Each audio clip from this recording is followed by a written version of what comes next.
Have you ever had an idea to start a new venture or else change sectors in a job but were too afraid to act on it? Heck, sometimes even sharing your own personal view in a conversation is daunting. Often, when this happens to me, I start acting out different scenarios in my head, and usually I start to catastrophize and imagine all these negative outcomes in my head. Eventually, I convince myself not to do what I planned out to do just because of the things that I imagined. After all, why should I? Only a fool would pursue something which totally has a negative outcome. Well, if you're anything like me, your thought process when you're starting a new endeavor follows something along this path. However, what if I tell you that there are ways how we can overcome this fear?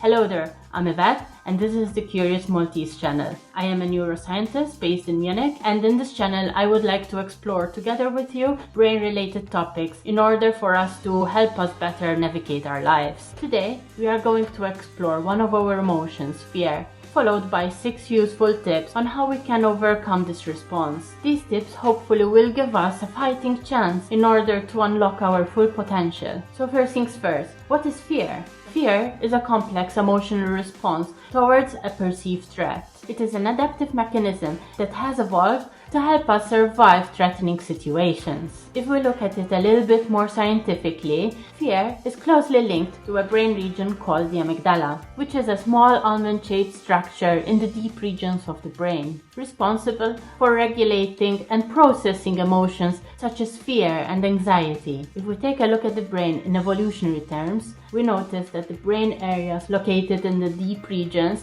are more primitive than the outer ones. Thus, we can imagine that even though our times and lifestyles have changed, there are certain aspects of our brain that date back to the caveman and beyond. So how can we override this mechanism so ingrained in our brains? And how will we manage to do what we want to do without giving in to our fears? These are the questions that we're going to address today with this video. So let's start with the first tip. So tip number 1, understanding fear.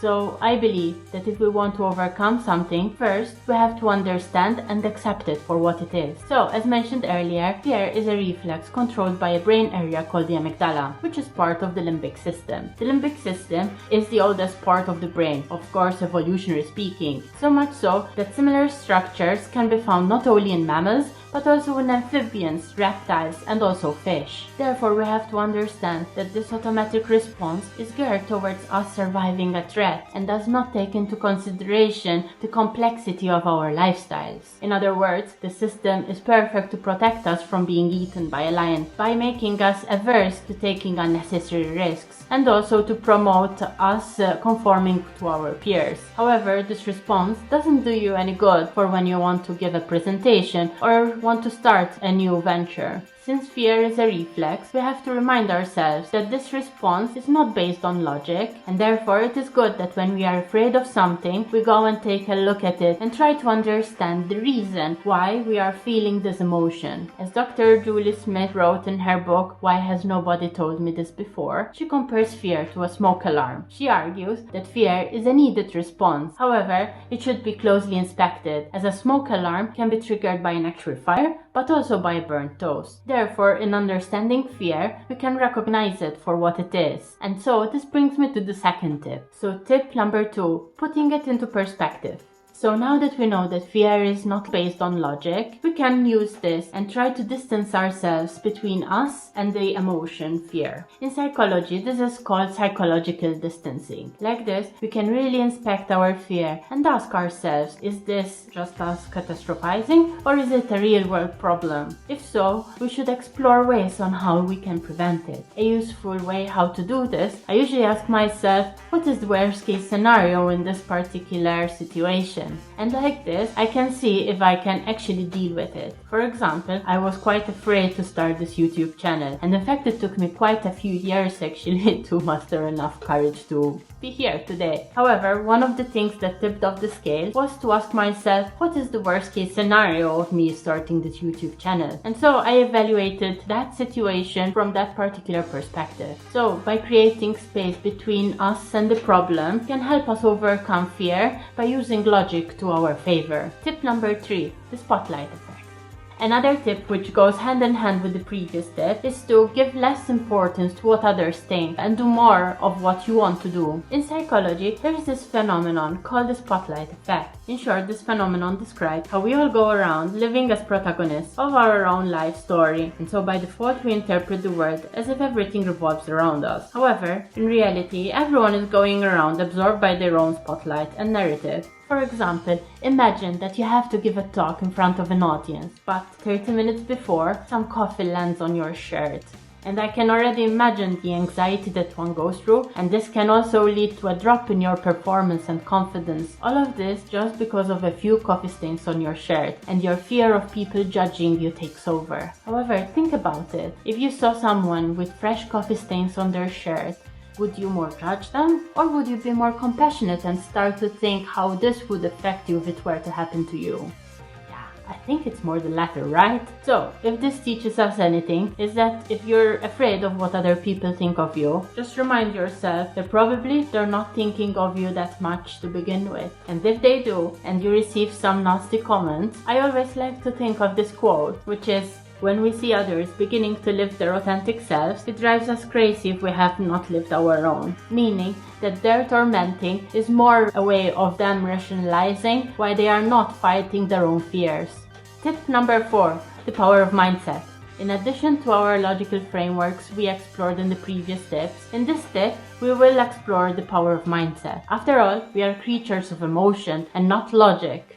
Yeah, I know. Sorry, Spock. So, let's start with why mindset is important. So, as Dr. Carol Dweck wrote in her book Mindset, the view you adopt for yourself profoundly affects the way you live your life. Meaning that when we change our mindset, we are not changing the facts or circumstances of our situation. However, we are reframing the thoughts that are going through our mind, and therefore we are changing the emotions that we are experiencing. For example, we can either choose to be afraid and create excuses for that project that we've been putting off for so long, or else we can change our mindset and see it as a way how we can gain experience and feel excited. Mind you, having a growth mindset does not mean that we stop being afraid, but rather sheds light differently on our situation. One way it can help us is by allowing us to make mistakes. In the book Mindset, Dr. Dweck mentions that people with a growth mindset recognize that we are not born with a certain set of skills. However, these develop over time when we practice them. Given this, let's try to shine a light on the things that we want to achieve rather than all the reasons why we cannot do so. Tip number 5, start small and repeat.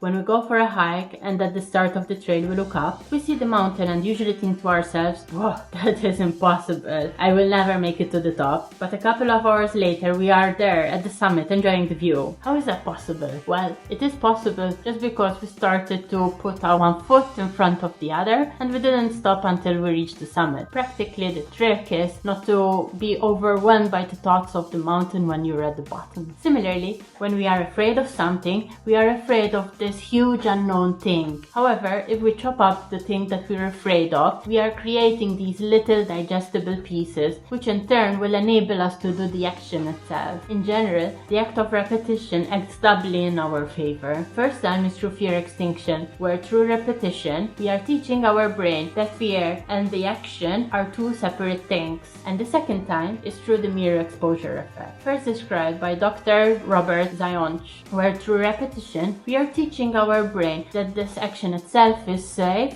and in turn we start to like it. Remember, every time that we give up something because we are afraid of it, we are teaching our brain that this action actually is worth fearing, and in doing so, each and every time we are shrinking our lives a little bit more. So let's start today imperfectly with something small, and from there we start to grow our circle of competence and also our comfort zone.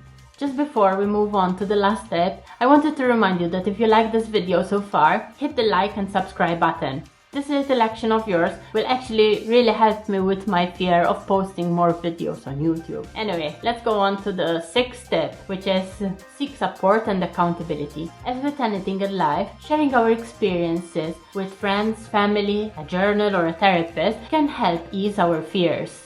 Actually, doing this step will multiply the positive effects that we have mentioned in the previous steps. Remember, our brains are of a social nature and they require social connection. When we share our experiences, first, we might meet with someone who is or was in our situation. Second, by retelling our story, we are contributing to fear extinction, and therefore the more that we retell our story, the less power it will hold over us. Third, articulation will help us understand our fear and also putting it into perspective. Somehow, I find that there is something magical in the expression and articulation of thoughts, because we usually go around with a cloud of thoughts in our head. However, if we have to express these thoughts, we have to put them in a sequence, and in doing so, this process will give structure to our thoughts and will help us make sense of it all. So, if you want to start articulating your fears, however you're not sure where to begin, you can start by posting over here in the comments down below, and we can help each other to crush our fears together.